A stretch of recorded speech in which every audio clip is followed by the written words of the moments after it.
Pinuntahan po ngayong araw na ito ni Vice Presidente Jojo Barbinay ang lalawigan ng Camarines Sur. Noong eleksyon 2010, tinalo po siya ni Mar Rojas dyan sa Camarines Sur na yan. Nakatutok si Trisa Zafra.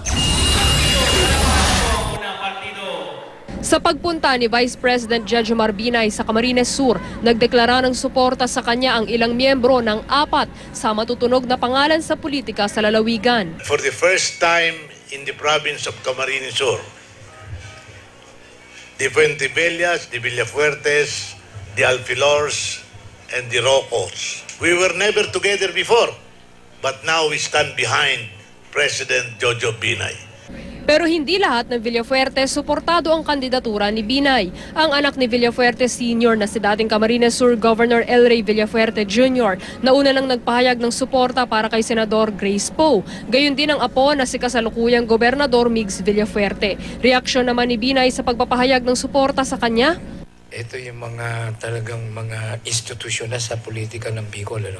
Siguro mas maigit pakinggan na lang natin kung paano sila magiging game changer for Binay as President. Halos 1 milyon ang rehistradong botante ng Camarines Sur noong eleksyon 2013. Noong 2010, tinalo rito si Binay ng kandidato ng LP na si Mar Rojas. Mula rito sa Camarines Sur, Trisa Zafra, nakatutok 24 oras.